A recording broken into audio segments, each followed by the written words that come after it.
Welcome friends, TLD classes में आपका स्वागत है। जैसा कि आपको विदित है कि मैं एनसीईआरटी 6 to 12 आपको पढ़ाने के लिए लेके आया हूँ, जो कि सब्जेक्ट वाइज मैं आपको पढ़ाऊँगा।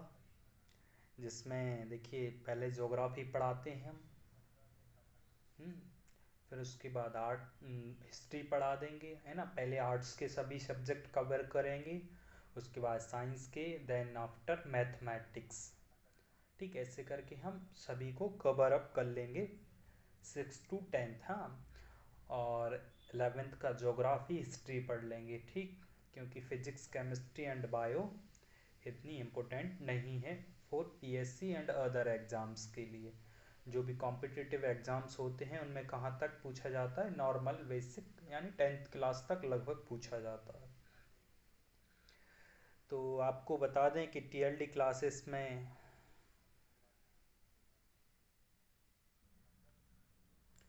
तो ऐसे करके हम क्या करेंगे, सभी चैप्टर्स को कवर अप कर लेंगे।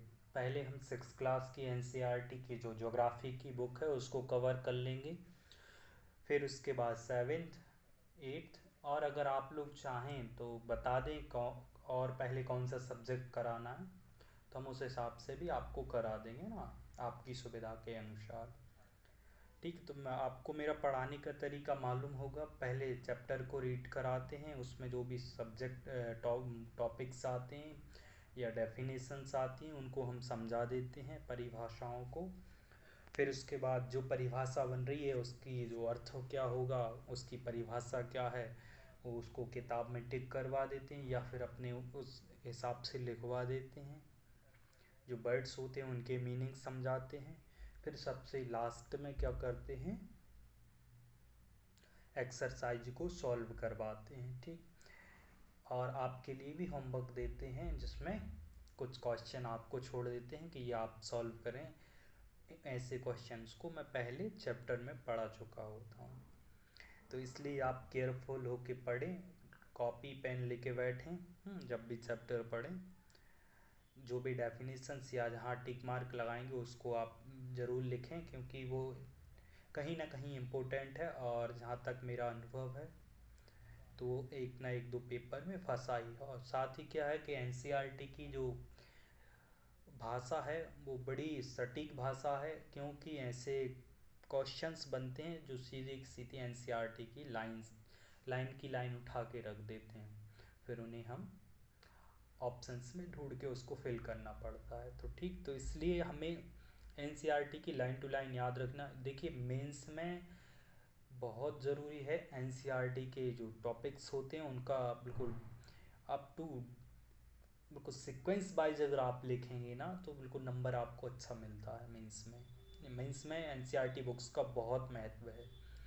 तो इसलिए आपको अच्छे से केयरफुल होके पढ़ना पड़ेगा। ठीक, तो आज हम क्या पढ़ेंगे, मानचित्र। इससे पहले मैं 3 लेक्चर और ले चुका हूँ, तो आप क्या करें, उन 3 लेक्चर्स को पहले देख लें, फिर इसके बाद इसको देखें। ठीक, और अभी देख रहे हैं तो कोई बात नहीं, फिर उनको बाद में देख लें, क्योंकि वो 3 लेक्चर हैं वो भी बहुत इम्पोर्टेंट हैं जितने ये वाला चैप्टर इम्पोर्टेंट। ठीक, तो चलो आज स्टार्ट कर देते हैं। हम्म, चैनल को लाइक सब्सक्राइब और शेयर कर लें, साथ ही अपने दोस्तों को भी जोड़ो, ताकि वो भी स्टेट पीएससी और यूपीएससी और अन्य एग्ज़ाम्स की अच्छे से तैयारी करें और अच्छा अंक प्राप्त करें, जिससे हमें भी खुशी होगी और आपको, आपके माता पिता को भी बहुत उल्लास की अनुभूति होगी। चलिए, तो आज हम मानचित्र पढ़ेंगे, मानचित्र के बारे में पढ़ेंगे, उसकी डिटेल्स जानेंगे, क्योंकि इससे पहले हमने लैटिट्यूड्स लॉन्गिट्यूड्स पढ़ ही लिए हैं, है ना। पृथ्वी का रोटेशन पढ़ लिया है। हाँ, तो ऐसे करके और चैप्टर हमने कंप्लीट कर लिए। तो इसलिए अब क्या उन लोगों ने क्या डाल दिया, मानचित्र का चैप्टर। चलो स्टार्ट करते हैं।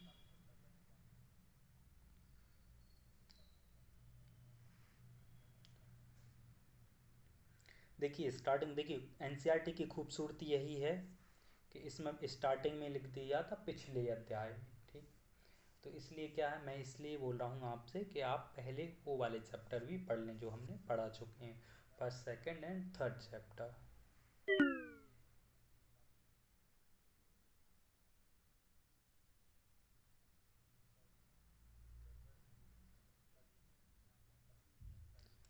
चलिए स्टार्ट करें और जूम करें, इसको थोड़ा सा और कर लें जूम, ये ठीक है। चलिए, आप पिछले अध्याय में ग्लोब के महत्व के बारे में पढ़ चुके हैं, है ना। ग्लोब में अध्ययन की कुछ सीमाएं होती हैं। जब हम पूरी पृथ्वी का अध्ययन करना चाहते हैं तब ग्लोब हमारे लिए काफ़ी उपयोगी साबित होती है। लेकिन जब हम पृथ्वी के केवल एक भाग जैसे अपने देश, राज्यों, जिलों, शहर तथा गांवों के बारे में अध्ययन करना चाहते हैं तो यह हमारे लिए उतना उपयोगी साबित नहीं होता है। क्या? ग्लोब। ठीक, ऐसी स्थिति में हम मानचित्रों का उपयोग करते हैं। चलिए अब पेन ले लें अपन, ये पेन ले लिया, ठीक।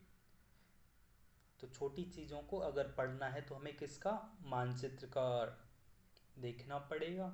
अगर जैसे बड़े सेक्टर में देखना है तो उसे हम ग्लोब पे एक साथ देख लेंगे, जैसे 7 कॉन्टिनेंट्स एक साथ देखना है ना, सब सारी की सारी कंट्री एक साथ देखनी है तो हम किस पे, ग्लोब पे देख सकते हैं। चलिए मानचित्र के बारे में देखें। मानचित्र क्या बोल रहा है? मानचित्र पृथ्वी की सतह या इसके एक भाग का पैमाने के माध्यम से चपटी सतह पर खींचा गया चित्र है। अच्छा, मानचित्र को देखो यहाँ से टिक कर लो, मानचित्र के बारे में अगर लिखने आता तो ये वाला,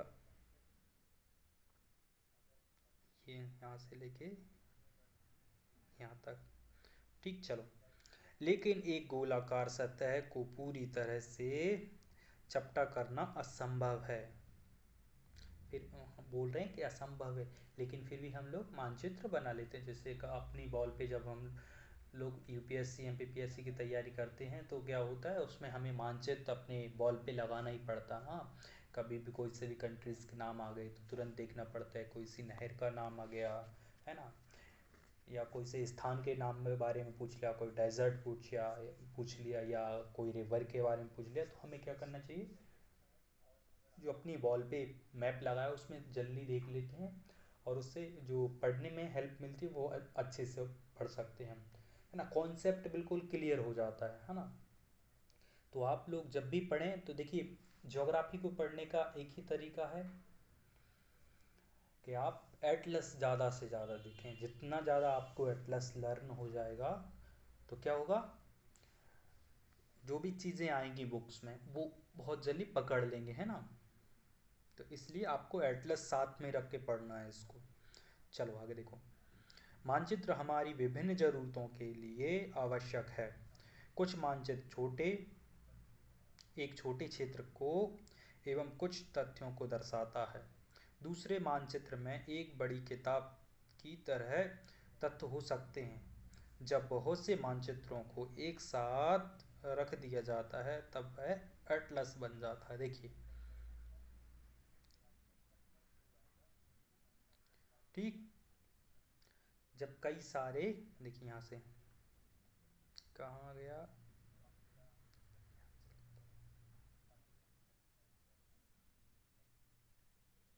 ठीक। तो क्या बन जाएगा, एक एटलस बन जाता है, ठीक। एटलस विभिन्न प्रकार तथा अलग अलग पैमाने से खींची गई मापों पर आधारित होते हैं। मानचित्रों से एक ग्लोब की अपेक्षा हमें ज़्यादा जानकारी प्राप्त होती है।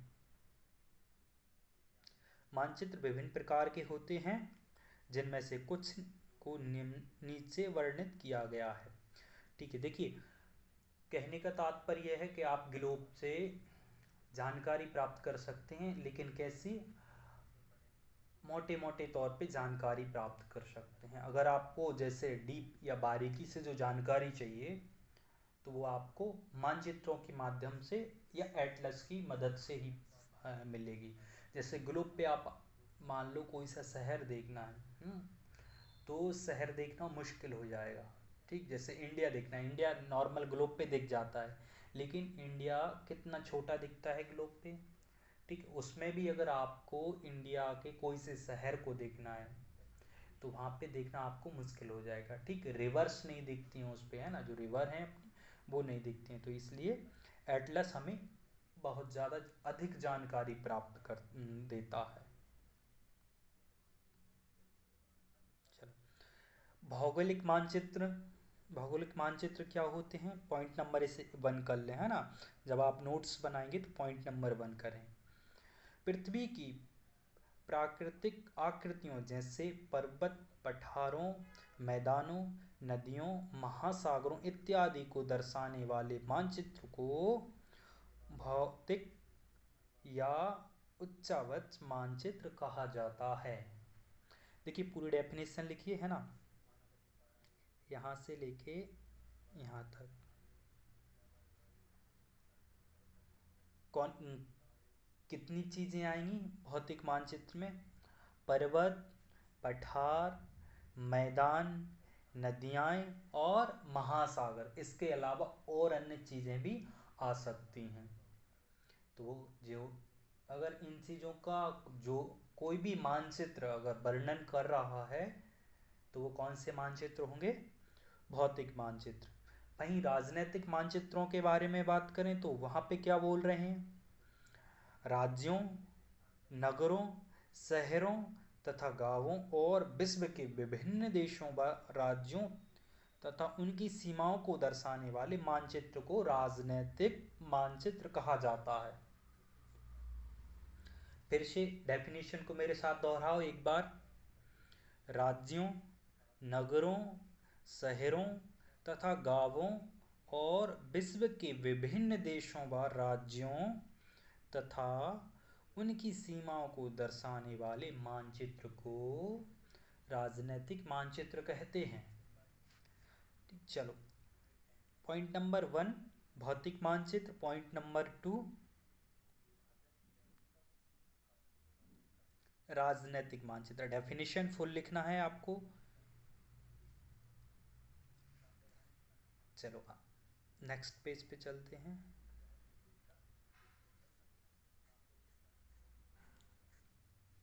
इसको थोड़ा सा मिड में ले लें, ये बेटर है। ठीक, चलो ऊपर ज़्यादा जा रहा है तो इधर कर लो। ठीक, चलो थर्ड नंबर पे कौन से मानचित्र आए हैं, इसको नंबर 3 कर लो।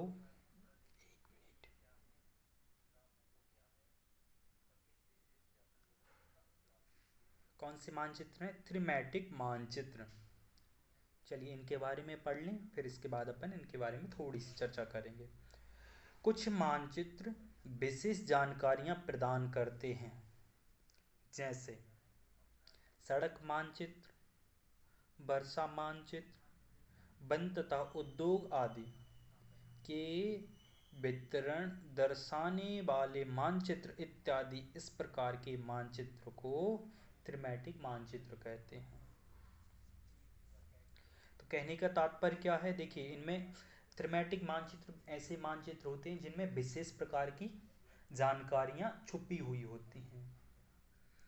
ठीक, जैसे आप जंगल चले गए, ठीक मान लीजिए आप कर्नाटक में है ना, केरला सॉरी कर्नाटका में है, अगर वहाँ के जंगलों में आप चले गए तो ठीक आप वहाँ पे कैसे वो करोगे, तो इसलिए वहाँ के आपको जंगल का मैप का स्टडी करना पड़ेगा उसके बाद ही, है ना। कहीं पे जैसे अपन कोई सी ट्रिप पे जाते हैं तो ट्रिप पे जाने से पहले अपन क्या करते हैं, पूरी सड़क के मानचित्र को देख लेते हैं। हाँ अब इधर से रूट है, इस वाले रूट से जाना है, इधर राइट टर्न लेना है, इधर लेफ्ट टर्न लेना है, इतने मीटर स्ट्रेट चलना है, देन आफ्टर ये टर्न लेना, देन ये लेना है।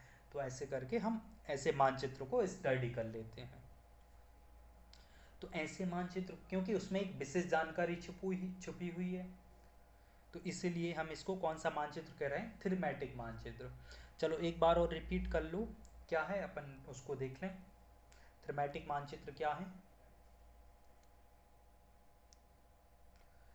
चलो थीमेटिक मानचित्र, कुछ मानचित्र विशेष जानकारियां प्रदान करते हैं। थीमेटिक मानचित्र कैसे मानचित्र हैं, जो विशेष जानकारियां प्रदान करते हैं, जैसे सड़क मानचित्र हो गया, वर्षा मानचित्र हो गया, वन तथा उद्योग आदि के वितरण को दर्शाने वाले मानचित्र क्या कहलाते हैं? थीमेटिक मानचित्र कहलाते हैं। चलो, इन मानचित्रों में दी गई सूचना के आधार पर उनका उचित नामकरण किया जाता है। ठीक, चलो अब इसके बारे में, ठीक 3 हो गए, 3 प्रकार के मानचित्र हैं। कौन कौन से देख लिया आपने? भौगोलिक मानचित्र हो गया, राजनैतिक मानचित्र हो गया, और तीसरे प्रकार के मानचित्र कौन से हैं? थीमेटिक मानचित्र। थीमेटिक मानचित्र क्या है? जो अपने पास कैसी विशेष प्रकार की जानकारियां रखते हैं और वो हमें प्रदान करते हैं कि ये जानकारी आपके लिए महत्वपूर्ण है। ठीक, चलो मानचित्र के घटकों के बारे में बात कर लें। ये देखिए मानचित्र के घटक क्या बोल रहे हैं, ये रहा। मानचित्र के घटक क्या क्या होते हैं? नंबर 1 दूरी, नंबर 2 दिशा, नंबर 3 प्रतीक। लिख लो 1 2 और ये 3, तीनों चीज़ें बहुत ज़रूरी हैं। अगर ये तीनों चीज़ें नहीं होंगी मानचित्र में तो मानचित्र वो मानचित्र नहीं कहलाएगा, फिर तो नॉर्मल सी चीज़ हो जाएगी, हाँ रफ हो जाएगा। ये चीज़ें कैसी होती हैं? स्केलर क्वांटिटी में होती हैं, हाँ ना। स्केलर क्वांटिटी मतलब फिक्स नाप तौल में होती हैं। ठीक, और जो प्रतीक हैं वो जो एक बार डिसाइड हो गया तो वही प्रतीक रहेगा। जैसे रेड सिग्नल है ना, लाल कलर अगर रोड पे है तो उसका मतलब क्या है? आपको उस जगह रुकना पड़ता है। ठीक, ग्रीन है तो ग्रीन का मतलब आपको आगे चलना है। चलो तो अपन पहले देख लें, दूरी के बारे में देख लें। दूरी क्या है? मानचित्र एक आरेख खंड होता है जो कि पूरे विश्व या उसके एक भाग को छोटा कर कागज के पन्ने पर दर्शाता है। मानचित्र समझ गए? मानचित्र की डेफिनेशन अपन ने ऊपर देख ली थी, उसे आपने नोटबुक में नोट भी कर लिया था। नहीं किया तो वीडियो को पॉज करो, फिर उसके बाद डेफिनेशन लिखते जाओ, या मैं बोल रहा हूँ, मैं आप डबल टाइम रिपीट करता हूँ, उस टाइम में आप तब तक जल्दी से लिख लिया करो। चलो, मानचित्र छोटे पैमाने या खींचे जाते हैं, यानी मानचित्र क्या छोटे पैमाने पे खींचे जाते हैं। ऐसा नहीं कि आप 500-600 फीट की जगह कवर की आपने, इतना बड़ा पेज लिया, पेज को जोड़ के या कपड़े पे मानचित्र बना लेते हैं, फिर उस पर बना रहे हैं, तो इतना बड़ा मानचित्र रखना भी आपके लिए संभव नहीं है। तो ज़्यादातर हम क्या करते हैं, पॉकेट मानचित्र का यूज करते हैं ना, ये छोटे छोटे हों, है ना। जितना छोटा मानचित्र होगा उतना जल्दी अपन को समझ में जाए, क्योंकि रखने की सुविधा भी होती है उसमें। लेकिन इसे इतनी सावधानी से छोटा किया जाता है ताकि स्थानों के बीच की दूरी वास्तविक हो। ठीक, इसका भी मतलब अच्छा सा ख्याल रखा जाता है। ऐसा नहीं कि देखो, जैसे मान लो कोई सी बड़ी बिल्डिंग है ना, उसको बहुत छोटा दिखा दिया, जो छोटी बिल्डिंग है उसको बहुत बड़ा दिखा दिया है। या मान लो मानचित्र बनाया, दोनों साइड बहुत बड़ा शहर है और एक बीच में से छोटी सी सड़क निकली है, तो इसमें अगर आपने मानचित्र में ऐसा कर दिया कि बड़ी सड़क बना दी और छोटे छोटे घर बना दिए, तो वो भी ठीक नहीं है ना। जैसे कोई नाला बह रहा है शहर में, ठीक, और शहर की आबादी अच्छी खासी है, तो वहाँ पे आपने 2-4 घर बनाए और नाला बहुत बड़ा कर दिया, तो ये भी नहीं करना है। तो इसलिए क्या करना है हमें मानचित्र में, उसको पूरी तरह बिल्कुल नाप तोल के बनाना पड़ता है। कि सभी चीज़ों का रेशियो रखा जाए, हाँ एक प्रॉपर रेशियो में ऐसा। ठीक, चलो, यह तभी संभव होता है जब कागज पर एक छोटी दूरी स्थल की बड़ी दूरी को व्यक्त करती हो। देखिए वही बात कह रहे हैं जो मैंने अभी आपको समझाई। इसलिए इस उद्देश्य के लिए एक पैमाना चुनना, क्या है, रुकिए एक मिनट, पैमाना चुना जाता है। भाई कहा कि एक रेशियो, फिक्स रेशियो ले लेते हैं, इतने रेशियो में ही हम आपको चीज़ों को बनाना पड़ेगा, डिज़ाइन करना पड़ेगा। पैमाना स्थल पर वास्तविक दूरी तथा मानचित्र पर दिखाई गई दूरी के बीच का अनुपात होता है। अनुपात यानी रेशियो है ना। उदाहरण के लिए आपके विद्यालय एवं आपके घर के बीच की दूरी 10 किलोमीटर है, जिसे मानचित्र पर 2 सेंटीमीटर की दूरी से व्यक्त किया गया है। इसका अभिप्राय है कि मानचित्र का 1 सेंटीमीटर स्थल के 5 सेंटीमीटर को दर्शाएगा। ठीक, समझ गया। 1 सेंटीमीटर कितने को दर्शाएगा? 5 किलोमीटर के लिए। ठीक, तो इसलिए इस बात का ध्यान रखें। जैसे कब ऐसा देखिए, आप जब मैप देखेंगे ना तो उसमें आपको दर्शाया जाता है कि 1 सेंटीमीटर इक्वल टू इतने मीटर, या 1 सेंटीमीटर इक्वल टू 100 किलोमीटर, है ना। बट उसके हिसाब से आपको देखना पड़ेगा कितना दर्शा रहा है उस पर, फिर उसके हिसाब से अपन अपना अनुपात लगा लो। चलिए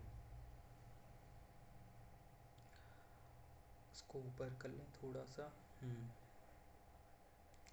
इस प्रकार पैमाना किसी भी मानचित्र के लिए बहुत उपयोगी महत्वपूर्ण होता है।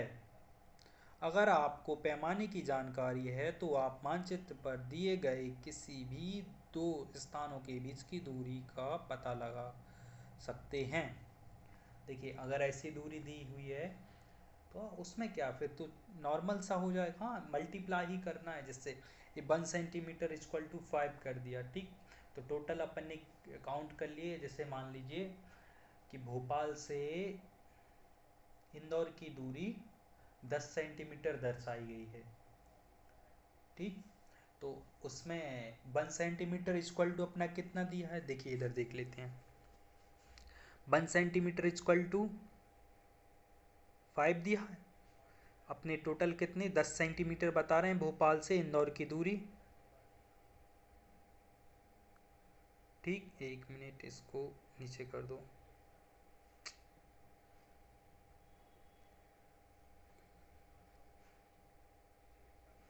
चलो 10 सेंटीमीटर दर्शा रहे हैं, तो इसका मतलब क्या है 10 सेंटीमीटर, तो एक की दूरी कितनी है 5 है, तो अपन इसको 10 को 5 से मल्टीप्लाई कर देंगे तो कितना आ जाएगा 50 किलोमीटर आ गया।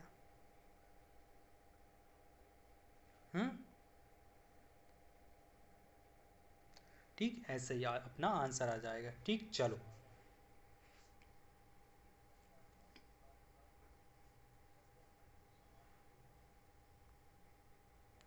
इसको इरेज कर दें थोड़ा।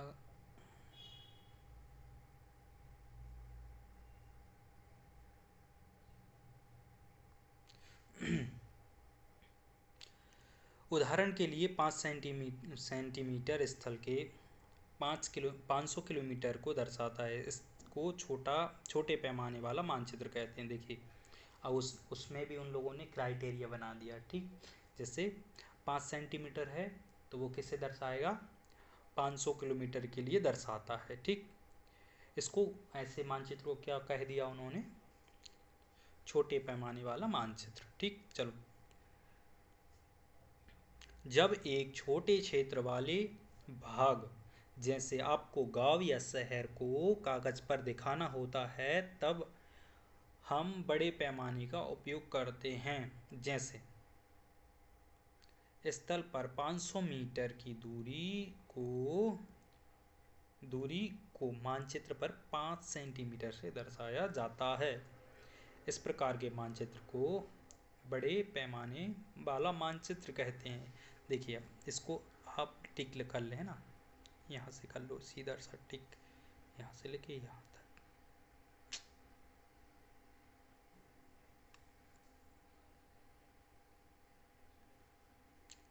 ठीक, इधर कहाँ,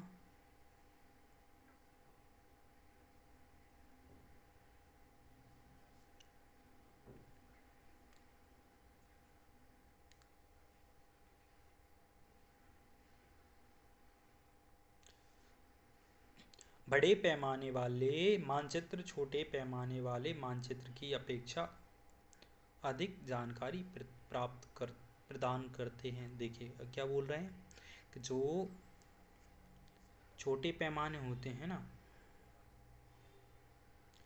और उनमें जो उनके जो बड़े पैमाने होते हैं वो अधिक हमें क्या जानकारी अधिक जानकारी प्रदान करते हैं। जैसे कि मान लो अगर बड़ा पैमाना जैसे 500 मीटर 5 सेंटीमीटर है, वो 500 मीटर की वो दिखाएगा 5 सेंटीमीटर, तो उसमें हमें काफ़ी सारी जानकारी मिल जाएगी कितने घर हैं।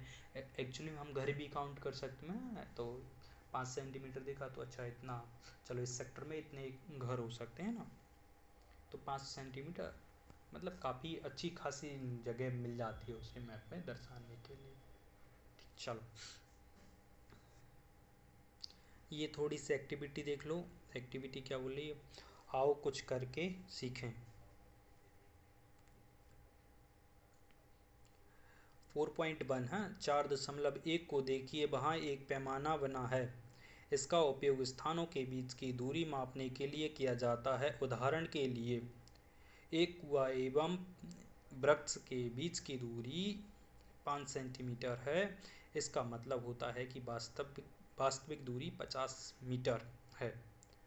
अब एक पोस्ट ऑफिस ए एवं करीम के घर ई के बीच की दूरी 12 सेंटीमीटर है। इसका मतलब है कि स्थल पर यह दूरी 120 मीटर है। लेकिन आप एक पंछी की तरह उड़कर सीधे ई से ए पर नहीं जा सकते, आपको सड़क पर चलना होगा। अब हम लोग पैदल तय क्या है अब हम लोग पैदल तय की जाने वाली दूरी ई से सी, उसके बाद इसको ऊपर ले लो, सी से एम, एम से बी तथा बी से ए को मापते हैं। सभी दूरियों को जोड़ दें। यह करीम के घर के पोस्ट ऑफिस तक की कुल दूरी होगी। ये सिंपल सी एक्टिविटी है। हाँ देखिए, मान लीजिए ये करीम का घर हो गया।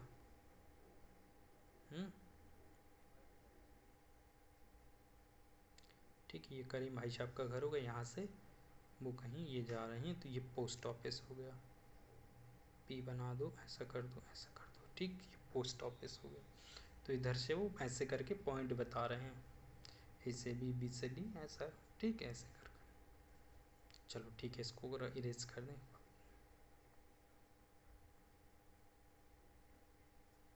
डेफिनेशंस पे आप लोग ज़्यादा ध्यान दो तो बेटर है।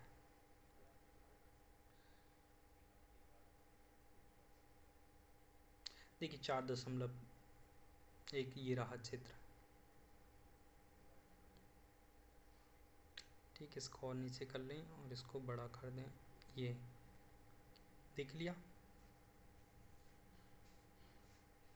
करीम कहाँ पे हैं, करीम देख लो।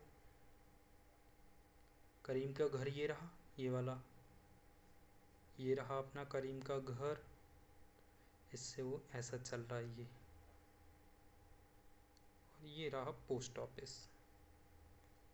ठीक, इधर उसका विद्यालय है, इधर फलोद्यान है।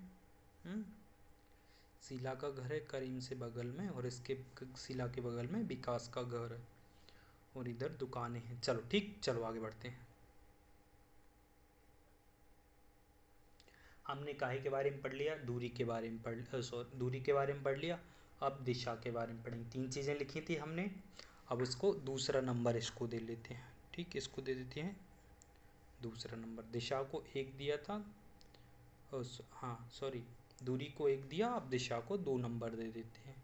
चलो, अधिकतर मानचित्रों में ऊपर दाहिनी तरफ तीर का निशान बना होता है, जिसके ऊपर अक्षर उ लिखा होता है। आपने देखो यार, मानचित्र अभी दिखता है तो मैं आपको मानचित्र दिखाता हूँ, हाँ अगर मिलता है तो।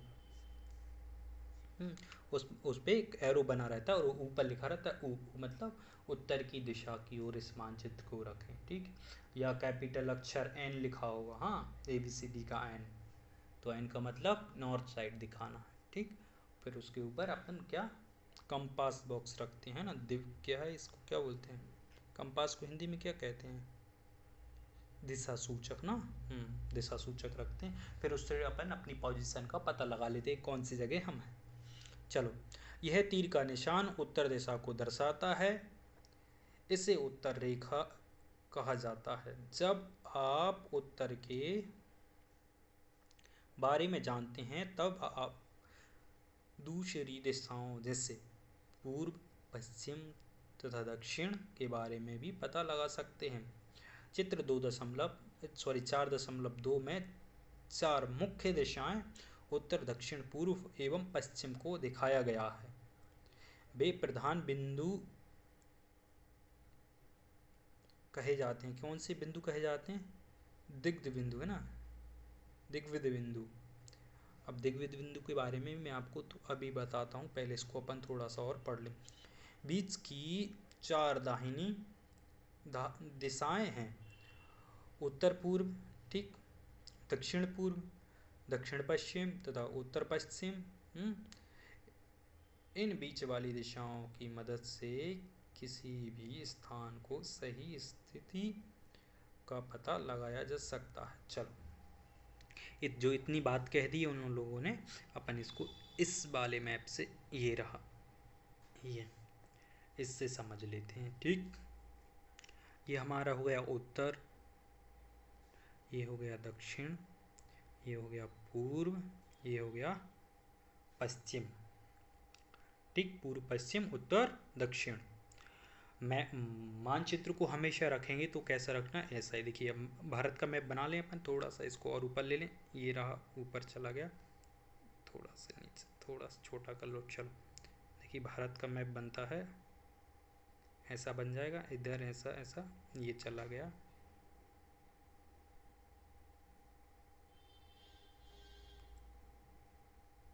इधर ऐसे जम्मू कश्मीर, इधर ऐसे आ गया है ना। इसको थोड़ा सा एरेज कर लेते हैं, ये वाला सेक्टर,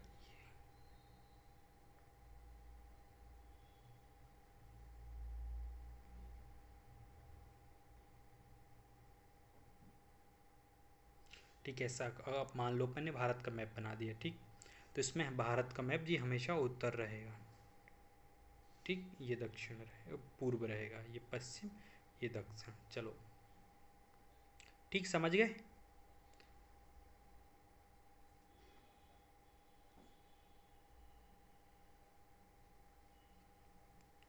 अब ये तो अपनी क्या हो गई, मुख्य दिशाएं हो गई, समझ गए ना, मुख्य दिशाएं क्या हो गई, उत्तर, दक्षिण, पूर्व, पश्चिम। अब इनके अलावा भी उन लोगों ने क्या कहा, अगर इन जैसे पूर्व और उत्तर के अगर बीच की दिशा हमें पता लग जाए तो हम क्या करें, जो स्थान है उसके बिल्कुल हम बहुत नज़दीक पहुंच जाएंगे या उसी स्थान पे पहुंच जाएंगे। जैसे कह दिया उत्तर की ओर चलो, तो उत्तर में कितना चलना, ये भी तो संभव नहीं है ना। उत्तर में चलते गए, उत्तर थोड़ी वो ए है कि एक ही जगह पे एक ही पॉइंट पे उत्तर, उत्तर काफ़ी लंबा, जितने चलते जाओ उत्तर दिशा में चलते गए। तो इसलिए उन्होंने क्या डिसाइड किया, इनकी अगर बीच की दशाएं और पता लग जाए कि कौन सी दिशा में हमें जाकर अपना लक्ष्य प्राप्त हो जाएगा, तो हम क्या करेंगे, आसानी से वहाँ तक पहुँच सकते हैं। तो इन लोगों ने क्या किया, बीच की दिशाएं और निकाली, जिससे हमने क्या कहा, उत्तर और उत्तर के पूर्व और उत्तर के बीच की दिशा को नाम क्या दिया, उत्तर पूर्व दिशा। ऐसे ही उत्तर और पश्चिम के बीच की दिशा को क्या नाम दिया गया, उत्तर पश्चिम। दक्षिण और पश्चिम की दिशा को क्या नाम दिया गया, दक्षिण पश्चिम। ठीक, दक्षिण और पूर्व की दिशा को नाम क्या दिया गया, दक्षिण और पूर्व। ठीक, चलो, अब आपका सवाल यहाँ से बनना चाहिए कि सर आप ये बताइए, हमेशा उत्तर पूर्व ही का क्यों कहा, इसको पूर्व उत्तर भी तो कह सकते हैं, सही है ना, पूर्व उत्तर, हाँ, या पश्चिम पश्चिम उत्तर भी तो कह सकते हैं, जबकि उत्तर पश्चिमी कहा है। इसको दक्षिण पश्चिम कहा है, या पश्चिम दक्षिण भी तो कह सकते थे।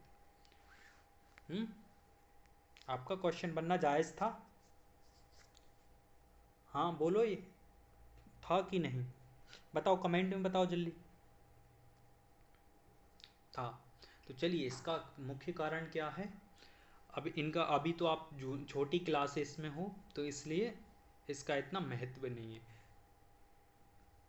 जैसे ही आप बड़ी क्लास में जाओगे तो क्या होगा, इसमें भी दिशाएं क्या होंगी, बांट दी जाएंगी। ठीक, इसमें भी दिशाएं देखिए, फिर क्या क्या किया जाएगा, ऐसे बीच में ऐसी दिशा एक ये निकाल दी जाएगी, एक ऐसे ये निकाल दी जाएगी, ऐसे एक ये निकाल दी जाएगी। ठीक है, ऐसे करके टोटल 16 भागों में भी बांट दिया जाता है। हाँ ठीक, चलो। लेकिन इसका मुख्य कारण ये भी है, क्योंकि हमने उत्तर दिशा को क्या माना है, मुख्य माना है। जब भी मैप रखते हैं तो अपन क्या हमेशा उत्तर दिखाते हैं ना, और उसके जस्ट अपोजिट क्या है, दक्षिण दिशा है। तो दोनों दिशाओं को दोनों दिशाओं से जो भी अपन पूर्व या पश्चिम की ओर जाते हैं तो उनसे क्या होता है, बोलने में आसानी होती है, साथ ही ये सिंपल पढ़ते हैं, क्योंकि उत्तर दिशा का हमेशा लगभग लोगों को ज्ञान रहता है ना। तो इसलिए हमेशा क्या कहते हैं, ऐसा नहीं बोलेंगे कि पूर्व से उत्तर जा रहा हूँ, तो उसमें थोड़ा और लगता है, कन्फ्यूज़न वाला ज़्यादा वो रहता है। तो इसलिए है ना, उत्तर दिशा को हमने मुख्य दिशा मान ली है ना। उसी के हिसाब से मैप है ना, मार वो देख लो अपन अपना जो कौन सा वो है था, कंपास आता है, मानचित्र में आते हैं। ठीक है, जो अपना गूगल मैप है उस पर भी देखो तो उसमें ऐसा ही दिखाते हैं। चलो ठीक, इस ये आपको समझ में आ गया होगा। चलो आगे देखते हैं। चित्र 4.1 से निम्नलिखित दिशाओं का पता लगाएं। नंबर 1, विकास के घर से सामुदायिक केंद्र तथा के खेल के मैदान की दिशा।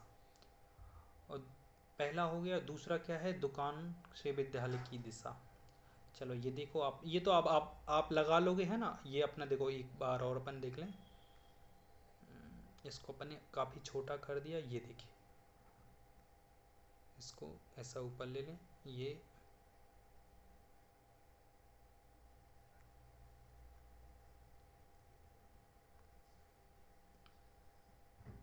ठीक, विकास के घर से सामुदायिक केंद्र। विकास का घर कहाँ पे है भाई, विकास भैया ये रहे अपने, और सामुदायिक केंद्र कहाँ, ऊपर है।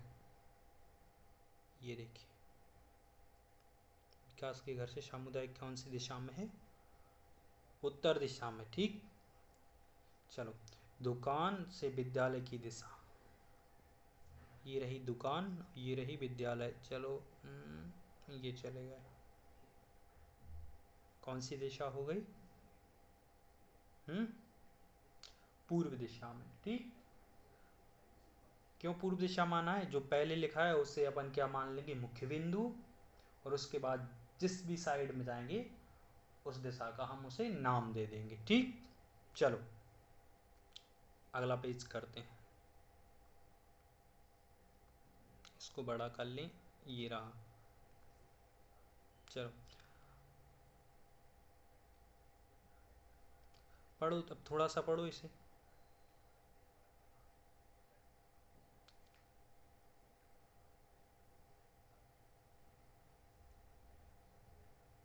इसके बारे में बात करें, देखो ये रहा ना, अपन ने इधर पीछे दिखा था, इधर देख लो, इसमें इस बारे में, इसके बारे में बात करेंगे। हाँ, इसके बारे में हम्म पढ़वा रहे समझ में। हम दिशा सूचक की सहायता से किसी स्थान की दिशा का पता लगा सकते हैं। यह एक यंत्र है जिसकी सहायता से मुख्य दिशाओं का पता लगाया जाता है। इसकी चुंबकीय सुई की दिशा हमेशा उत्तर दिशा में होती है। चलो अपन देख लें इसको एक बार और, देखो ये देखो, ये देख सकते हो, ये हमेशा रेड पॉइंट है, लाल कलर का ये बना है ना, और ये उत्तर दिशा है अपनी, ये हमेशा उत्तर दिशा में ही दिखाएगा। कहीं भी इसे ले जाओ, कोई से भी जगह फिक्स कर दो इसका, लेकिन ये क्या है, सुई इधर से ऐसा इधर घूम जाएगा, या इधर से ऐसा ऐसा घूम के क्या होगा, उत्तर दिशा ही अकेला शो करेगा। ठीक, चलो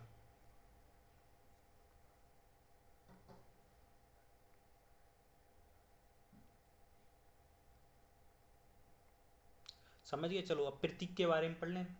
पहला क्या पढ़ा आपने, दूरी। दूसरी क्या पढ़ी है, दिशा।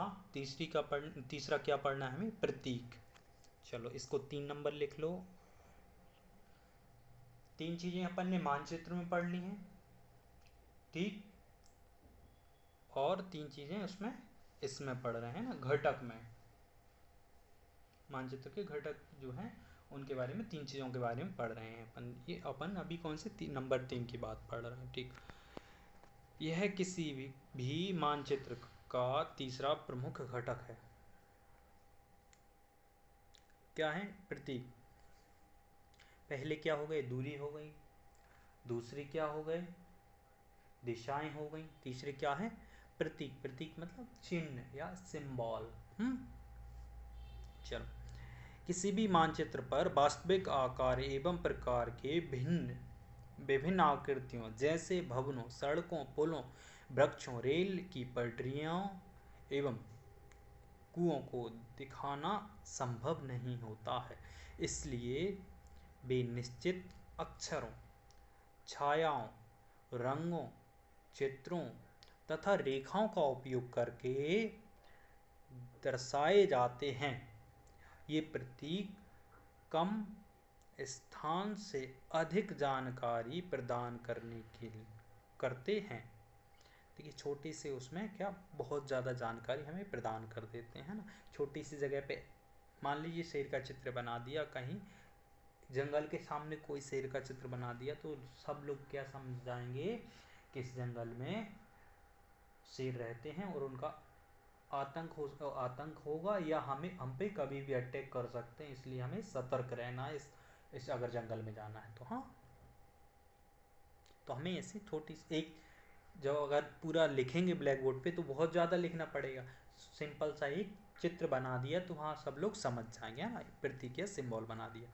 चलो, ये प्रतीक कम स्थान से अधिक जानकारी प्रदान करते हैं। इन प्रतीकों के इस्तेमाल के द्वारा मानचित्र को आसानी से खींचा जा सकता है। चलो ऊपर ले लो थोड़ा सा। ये प्रतीक सॉरी क्या हुआ, हाँ, तथा इनका अध्ययन करना आसान होता है।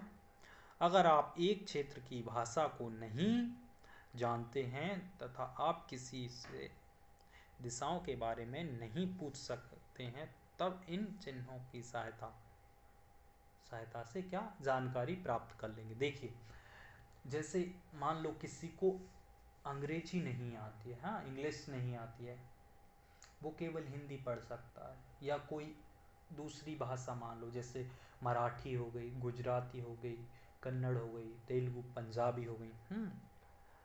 अगर ऐसी भाषाएं अगर मान लीजिए कोई बोर्ड पे लिखी हुई है और कोई हिंदी पढ़ने वाला है, केवल वो हिंदी जानता है, तो क्या वो उन भाषाओं को समझ के पढ़ के समझ सकता है, नहीं ना। तो इसलिए क्या होता है कि ऐसे चित्र बना दिए गए हैं सभी को, कि वो चित्र देख के समझ जाते हैं कि हाँ ये चित्र इसके लिए इंडिकेट करता है, हाँ इस चीज़ को प्रदर्शित करता है। जैसे देखो,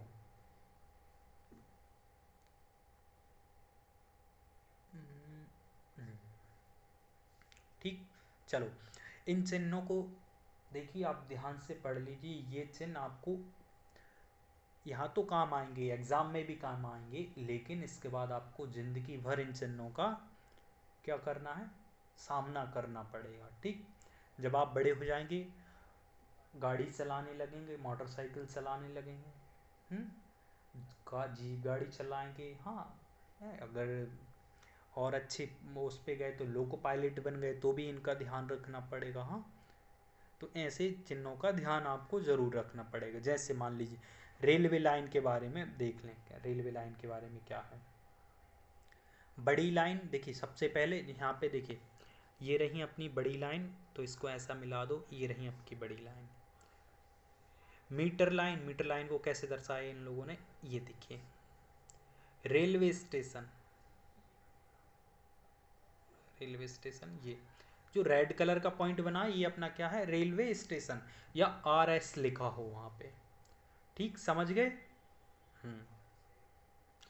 सड़कों के बारे में देख लें, पक्की सड़क कैसी होंगी, दो सीधी लाइन खींची होंगी, वो भी कैसी, पैरेलल होंगी। और कच्ची सड़कें कैसी होंगी, उनमें क्या, डॉट डॉट खींचे होंगे। हाँ, सीधी लाइन होंगी लेकिन वो क्या होंगी, बीच में से कटी होंगी। ये भी कैसी होंगी, पैरेलल होंगी। ठीक, सीमाओं के बारे में देख लो। अंतर्राष्ट्रीय सीमा कैसी होगी, छोटी सी डंडी खींची होगी, उसके बाद बिंदी, फिर डंडी, फिर बिंदी। वो भी कैसी होगी, मोटी खींची होगी। हाँ, हाईलाइट करके।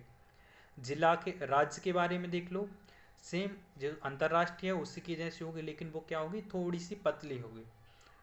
वहीं राज्य के बारे में होगा, जिले के बारे में देखेंगे तो सिर्फ लाइन लाइन खींची होगी, जो उनके बीच में बिंदी नहीं होगी। ठीक, समझ गए। चलो, नदी। नदी तो आप जानती हैं, देखिए ये नदी रही, ये कुआं का चित्र है, ये तालाब हो गया, ये नहर हो गई, और ये क्या हो गया, पुल। आपने कई बार देखे होंगे ना, ये मंदिर हो गया, गिरजाघर, मस्जिद, और छतरी। छतरी वो ऐसे वीर गाथाओं के लिए ऐसी बनाई जाती थी। हाँ, कभी कभी आप किलों में घूमने जाओ तो आपको ऐसी देखने के लिए मिल जाएंगे। ठीक, चलो, अब कुछ देखिए अंग्रेजी की कुछ वर्ड भी लिख लिए हैं इन लोगों ने, है ना। जैसे पीओ, पोस्ट ऑफिस हो गया, PTO, post and telegraph office. ठीक, पीटीओ हो गया। पीएस हो गया, पीएस क्या है, पुलिस स्टेशन, है ना। और आरएस क्या था, रेलवे स्टेशन। चलो, बस्ती के लिए देखो, मैं बस्ती के बारे में आपसे जिक्र कर रहा था, बस्ती के लिए ऐसा चित्र, कब्रिस्तान के लिए ये वाला चित्र दिखाया है। ठीक, पेड़ों के लिए ये वाला चित्र, और घास के मैदान के लिए ऐसे चित्र बनाए। ठीक, चलो, मानचित्र से जानकारी प्राप्त कर सकते हैं। अच्छा, कैसे, जो चित्रों के माध्यम से, अगर चित्र होंगे तो उससे अधिक जानकारी प्राप्त कर सकते हैं। ठीक, चलो, मानचित्रों की एक विश्वव्यापी भाषा होती है, जिससे सभी अपनी आसानी से समझ सकते हैं। इन प्रतीकों के उपयोग के संबंध में एक अंतर्राष्ट्रीय सहमति है। चलो, अब जो प्रतीक बनाए गए हैं वो किसी एक आदमी ने नहीं बनाए हैं। ऐसे मान लो कि सिर्फ भारत ने ये ऐसे जो चिन्ह हैं, इनको भारत, सिर्फ भारत की सरकार ने ही इनको नहीं अपनाया, जबकि कई अन्य देशों की सरकारों ने ऐसे बिल्कुल सेम टू सेम प्रतीकों को अपनाया। ठीक, जैसे पीओ है ना, तो पोस्ट ऑफिस होगा, ये सभी जगह मान्य है। ठीक, इससे कोई इसकी मना ही नहीं कर सकता कि ये पीएस मतलब पोस्ट ऑफिस नहीं है। ठीक, चलो, पीओएस। ठीक, चलो, ये रूड,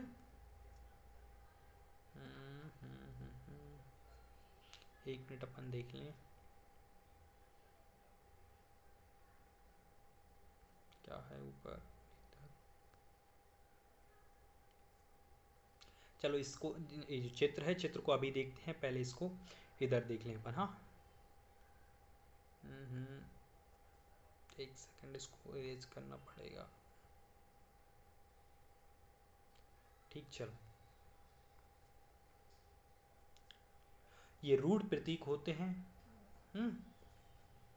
रूढ़ प्रतीक मतलब जो हमेशा से चले आ रहे हैं, सदियों से सभी ने मान लिया कि ऐसे होते। ठीक, चलो, कुछ रूढ़ प्रतीक चित्र 4.3, ये ऊपर वाला, अच्छा उससे ऊपर वाला चित्र देखा था अपन ने, उसमें दर्शाए गए थे ना। उदाहरण के लिए, सामान्यतः नीले रंग का इस्तेमाल जलाशयों, भूरा रंग पर्वतों, पीला रंग पठार, और हरा रंग मैदानों को दर्शाने के लिए किया जाता है। ठीक, समझ गए, ये तो सिंपल सी बात थी। हाँ, क्योंकि हरी है तो वो घास ही होगी। हाँ, पीली पठारें ही होंगी। नीले पानी नीला है। तो ऐसे, चलो, इसको देख लें। चलो, अच्छा, मैं आपको बता रहा हूँ, मुझे देखिए कमेंट में मैं जैसे जैसे नंबर लिख रहा हूँ, एक नंबर लिखा तो उसके आगे आप भी लिखेंगे एक नंबर, और जो मैं जहाँ पे टिक बना रहा हूँ एक नंबर, उसका नाम लिखेंगे। जैसे देखिए, ये अपना एक नंबर क्या हो गया, ये लिख के बताना। दो नंबर पे क्या है, ठीक, दो नंबर पे क्या है, तीन नंबर पे क्या है, 4 नंबर पे क्या है, 5 नंबर पे क्या है, ये 6 नंबर हो गया, 6 नंबर पे क्या है, ठीक। और ये 7 नंबर हो गया, 7 नंबर पे क्या है, ये अपना 4 था, हाँ इसको ध्यान रखना, 4 नंबर है ये 7 हो गया। इसके बाद ऊपर चलो, ये 8 नंबर हो गया, ये 9 नंबर हो गया, ये 10 नंबर हो गया, ये 11 हो गया, ये 12 नंबर हो गया, ये 13 नंबर हो गया, और ये 14 नंबर हो गया। और इन पेड़ों को, सॉरी पेड़ बोल दिया, हाँ इसको 15 नंबर लिख लो, ठीक। और इसको ये वाला रहा, इसको 16 नंबर लिख लो।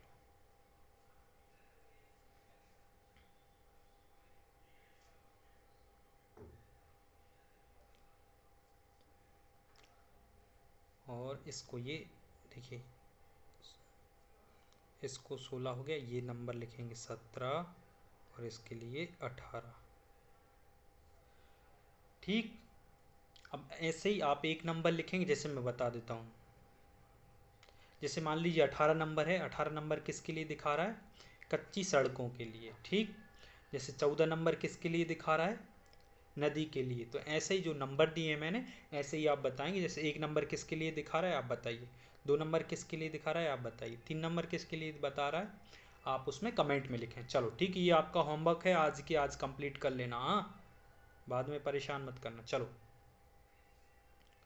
चित्र 4.4, हाँ देखिए देखिए वो जो उसमें था वो ये यही की आई, मैंने आपको यहाँ बता दिया। चलो इसको छोड़ो, इसको पढ़ लेना, हाँ ठीक।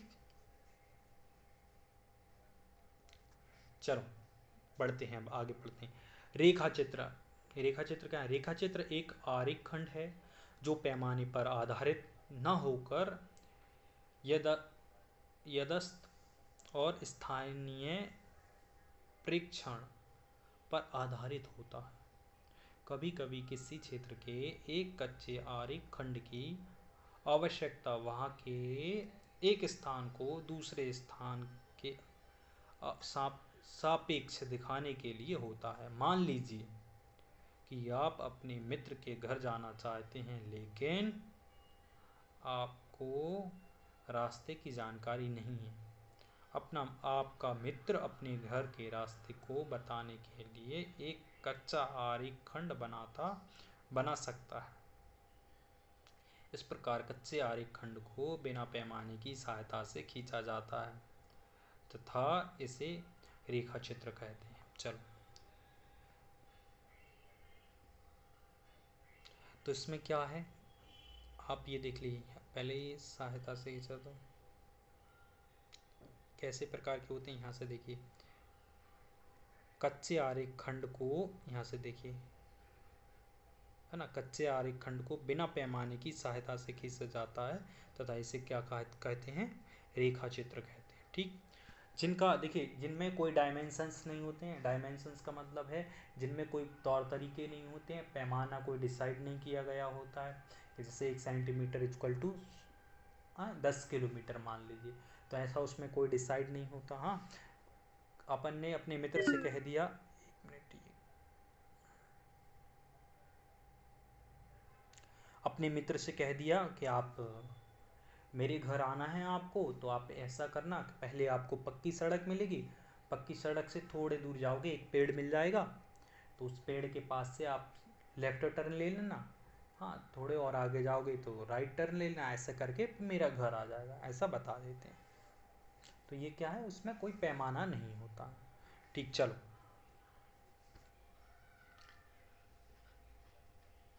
अब खाका के बारे में पढ़ लें। खाका क्या है, एक छोटे क्षेत्र का बड़े पैमाने पर खींचा गया रेखा चित्र खाका कहलाता है।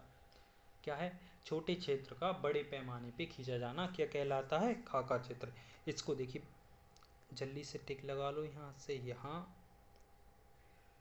यहाँ तक, छोटे क्षेत्र का बड़े पैमाने पर खींचा गया रेखा चित्र क्या कहलाते, खाका।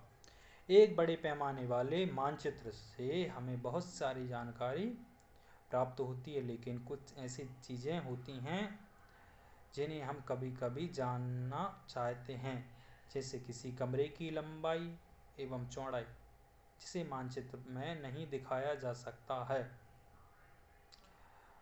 उस समय हम लोग बड़े पैमाने वाले एक रेखाचित्र खींच सकते हैं, जिसे खाका कहते हैं। जैसे घर अपन बनाते हैं, घर बनाने से पहले पता क्या करते हैं अपन, एक उसका डिजाइन तैयार करवा लेते हैं। हाँ, उसी को कहते हैं ना खाका, खेत का खाका बनवा लेते हैं। हाँ, गांव में अगर किसी के पास जमीन है तो अपने पापा से पूछना कि पापा खाका चित्र क्या होते हैं, हाँ तो वो बताएंगे। हाँ, तो ऐसे पेंसिल से कैसे, देखिए ऐसा एक पेपर रहता है, जो पटवारी लोग होते हैं उनके पास रहता है ऐसा।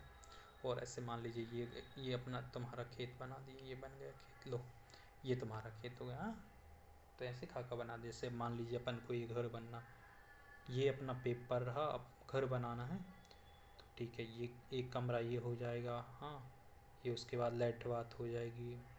ठीक है, ये बड़ा सा हॉल बना देंगे, ये अपना ड्राइंग रूम हो जाएगा। ठीक, इसमें से ये बीच में से गैलरी निकाल दी, हाँ ड्राइंग रूम हो गया। और ये सब के लिए कॉमन बैठक हो गया, टीवी हॉल कह देंगे। हाँ, तो ऐसे बना देते हैं। चलो ठीक,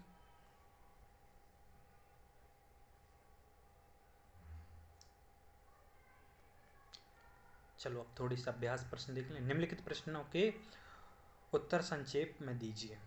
ये आपको करना पड़ेगा, क्योंकि देखिए मैं आपको डेफिनेशन सीधी सीधी लिखवाई है ना।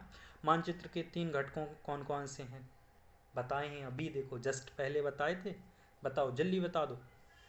एक पॉइंट लिखवाया था, ऐसे करके लिखवाए थे, 1 2 3। हाँ, प्रधान बिंदु दिग्ध बिंदु कौन सा है? ठीक, मैंने बताया था कौन सी अपन ने मुख्य दिशा मान ली है। ठीक, चलो मानचित्र के पैमाने से आप क्या समझते हैं? देखिए अभी जस्ट पहले पढ़ा। हाँ, ग्लोब की अपेक्षा मानचित्र अधिक सहायक क्यों होते हैं? क्योंकि वो हमें अधिक जानकारी देते हैं। ठीक, जैसे मैंने बताया ना, भारत में अगर अपन को किसके कोई सी नदी के बारे में या पर्वत या कोई से जिले के बारे में पता करना है तो अपन को ग्लोब नहीं बता सकता, जबकि वो मानचित्र हमें बता सकता है एटलस के माध्यम से। चलो, मानचित्र एवं खाका चित्र के बीच के अंतर बताइए।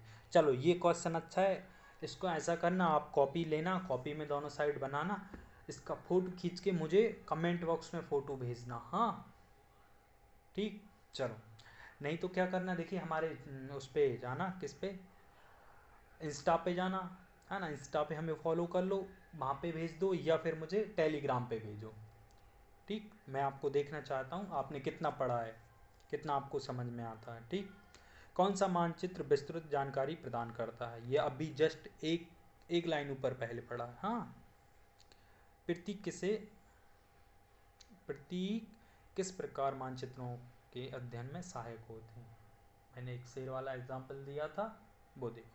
चलो याद करो, सही उत्तर चिन्हित कीजिए। ये तो आप लगा लोगे। हाँ, वृक्षों के वितरण को दिखाने वाले मानचित्र हैं। कौन से हैं? टिक लगवा दें, लगा लेना। हाँ, जल्दी जल्दी टिक लगाओ। चलो, एक नीले रंग का इस्तेमाल किसके लिए होता है? चलो इसके लिए। दिशा सूचक का उपयोग किया जाता है किसके लिए? इसके लिए। ठीक, पैमाना आवश्यक है किस लिए? मानचित्र के लिए, रेखा चित्र के लिए या प्रतीकों के लिए? पैमाना किसके लिए है? मानचित्र के लिए। ठीक, रेखा चित्र तो अपन खींच सकते हैं। रेखा चित्र अभी बताए ना जस्ट नीचे। रेखा चित्र में क्या होता है, कोई वो नहीं रखते। हाँ, यूनिट्स। चलो